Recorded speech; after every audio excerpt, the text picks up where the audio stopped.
না না, তেমন কিছু না। এই ঘরটাকে আমি আলাদা করে করে রেখেছি, মানে কখনো বাড়িতে আসলে যেন আরাম করা যায়। অথচ দেখেন আমার মেয়েটা এমন একটা অজপাড়ায় গায়ে ছেলেকে বিয়ে করলো যে বস্তির মতো টিনের ঘরে থাকে। আসলে সামান্য রুচিবোধ থাকলে কখনোই টিনে ঘরে থাকা সম্ভব না। এই সামারে তীব্র গরমে এসি ছাড়া কিভাবে আমার মেয়ে থাকছে আমি বুঝতেই পারছি না। কি বলেন আঙ্কেল, টিনের ঘরে থাকার তো আলাদা একটা আনন্দ আছে, মজা আছে। হ্যাঁ, দিনের বেলা একটু প্রবলেম হয়, যখন হিটটা একটু বাড়ে তখন হয়তো একটু গরম লাগে, কিন্তু বিকেলের পর থেকে রাতে তো খুবই আরামের, ঠান্ডা হয়ে যায় পুরো ঘরটা। আবার আঙ্কেল দেখবেন বর্ষাকালে কিন্তু অন্যরকম আনন্দ, যখন টিনের চালে ঝুমঝুম বৃষ্টি পড়ে, ওই বৃষ্টির শব্দে একটা অন্য ধরনের ব্যঞ্জনা তৈরি হয়। আমরা যারা গ্রামে বড় হয়েছি, টিনের ঘরে থেকেছি, সেসব স্মৃতি তো আমাদেরকে এখনো শৈশবে ফিরিয়ে নিয়ে যায়।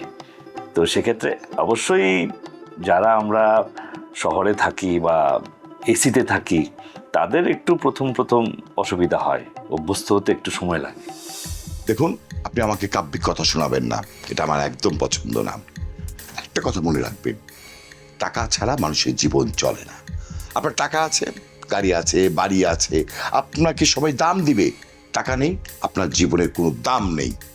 আচ্ছা বাদ দিন, এখন বলুন আমার মেয়ের কি অবস্থা, মানে জামিন কিভাবে করাবো? প্রয়োজনে আমি বরিশালের যত বড় বড় উকিল আছে আমার মেয়ের জামিনের জন্য সবাইকে নিয়োগ করব।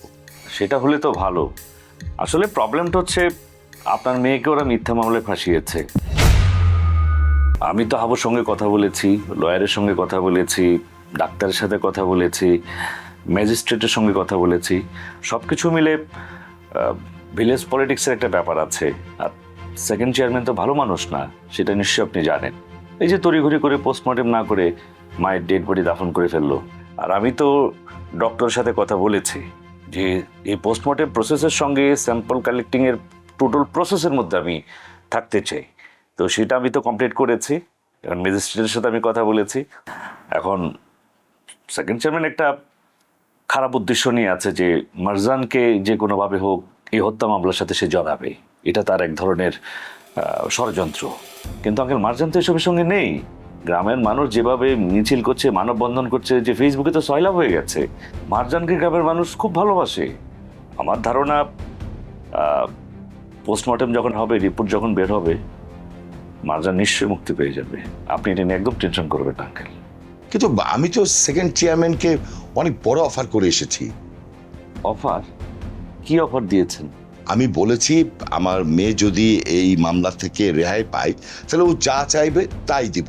মানে আমি বলতে চাচ্ছি যে আমি বলেছি ঢাকায় যদি সে একটা বাড়ি চায় আমি সেটা দিব, অথবা লন্ডনে চাক বা ফ্যাক্টরি করতে বলুক, আমি সেই টাকা ইনভেস্ট করব। এরই মাঝে এত কিছু অফার করে ফেলেছেন। আপনি হয়তো জানেন না, আমার কাছে আমার মেয়ের জন্য এসব সব কিছু তুচ্ছ। আঙ্কেল, আমি আপনাকে একটা কথা বলি। ওদের সম্পর্কে আমি আপনাকে আপাতত ডিটেল বলতে পারছি না। শুধু একটা কথা বলবো যে এসব বিষয় নিয়ে আপনি ওনাদের সাথে কথা বলবেন না। কারণ আপনি যত কথা বলতে যাবেন বিষয়টা অন্যদিকে চলে যাবে। তারা খারাপ লোক, সুযোগ নেবে, আপনার কথার উপর ভিত্তি করে, আপনার অফারের উপর ভিত্তি করে পুরো ঘটনাটাকে অন্যদিকে নিয়ে যাবে, ডাইভার্ট করে ফেলবে। ঠিক আছে, যেহেতু আপনি বলছেন বিষয়টা নিয়ে আমি নতুন করে ভাববো। আচ্ছা ঠিক আছে। এখন ওই দেখেন, আমরা সারাক্ষণ কিন্তু অনেক ঝুট ঝামেলার মধ্যে দিয়ে গেছি। আপনি একটু ফ্রেশ হয়ে নেন, আমি একটু ফ্রেশ হয়ে নিই, খাওয়া দাওয়া তো করতে হবে। ও হ্যাঁ, ঠিক আছে।